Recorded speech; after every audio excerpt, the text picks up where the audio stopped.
ముగించుకొని వివాహం ఉండింది. వివాహం దగ్గరికి వెళ్ళాను. వివాహం ముగించుకొని బయటకు వచ్చినప్పుడు మన లైఫ్ టెంపుల్ సభ్యులు భార్య భర్తలు ఇద్దరు వారు పరిగెత్తుకుంటూ వచ్చారు. చూసిన వెంటనే వారితో మాట్లాడడం ఆరంభించాను. వారు అన్నారు, అన్న ఒక సాక్ష్యం ఉందన్నారు. ఏంటంటే సాక్ష్యం అంటే వారి పిల్లవాడు అలెన్ బెంజమిన్. ఆ పిల్లవాడు గురించి మనం చాలా రోజులుగా ప్రార్థిస్తున్నాం. ఎంతమంది ప్రార్థిస్తున్నారు చేతండి? ఎస్. ఆ పిల్లవాడు గురించి తీసుకొచ్చి ఆకస్మికంగా, అన్న గత శనివారం ఒక భయంకరమైన సంఘటన చోటు చేసుకుంది. ఒక కెమికల్ పండులో నుంచి, మ్యాంగోలోంచి పచ్చిది వచ్చి పడింది.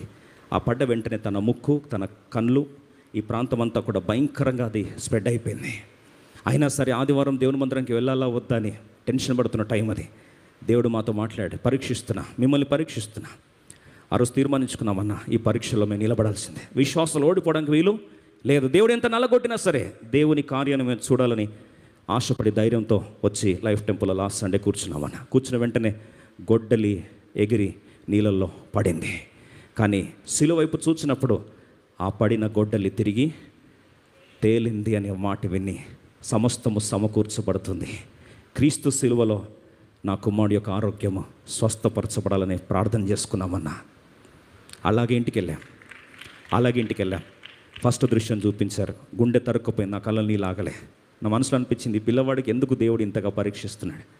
ఆల్రెడీ తన సమస్యతో బాధపడుతుంటే ఈ కన్ను చూడండి ఒకసారి. కనిపిస్తున్న వాళ్ళు చేస్తారా?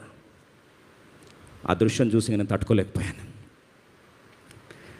వాళ్ళు అనుకున్నారంట, దేవుని చేతికి వదిలేస్తున్నాం. దేవుని దూతల భద్రత, ఆయన యెహోవా రాఫా, ఆయనే కాపాడేవాడు, ఆయనే స్వస్థపరిచేవాడు. మా దేవుని చేతికి మా బిడ్డను అప్పగిస్తున్నామని ప్రార్థించి పడుకున్నామన్న. ఉదయకాలం లేచా, ఏమైందో తెలియదు, ఒక్కసారి ఈ దృశ్యాన్ని చూడండి అన్నారు. నెక్స్ట్ ఇమేజ్ ఒకసారి చూడండి.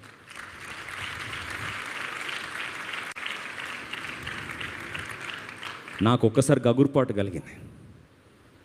ఎందుకు చెప్తున్నా ఈ మాట అంటే, తర్వాత నాకు భోజనం తినడానికి కూడా నాకు మనసు రాలే. దేవుని దూత, అదృశ్య దూత, దేవుని దూతల భద్రత, కాపుదల. కొద్దిగా ఏమైనా అయి ఉంటే కన్ను ఏమయ్యేదండి, శాశ్వతంగా కబోదైపోయేవాడు. కనీసము కంటికి ఒక చిన్న డాట్ పడలేదండి. అద్భుతమైన స్వస్థత దేవుడు కుమార్కి దయచేశాడు. నేను అడిగాను, మరి తీసుకెళ్లారు డాక్టర్ దగ్గరికి అంటే, అవసరం పడిందన్న. దేవుడు స్వస్థపరిచిన తర్వాత ఇంకా తీసుకెళ్లాల్సిన అవసరము ఏమొస్తుంది? ఈరోజు అడుగుతున్నా, do you really acknowledge, are you really grateful of the protection of God? దేవుడు ఎలా మనం భద్రపడుతున్నాడు, ఎలా కాపాడుతున్నాడు. ఇశ్రాయేలు కాపాడువాడు కొనుకడు, నిద్రపడు.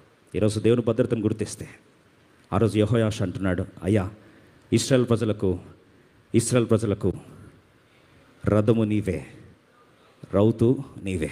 ఆ మాట ఫ్లాష్ బ్యాక్ కట్ చేస్తే ఎలీషా ఎవరితో అంటున్నాడు?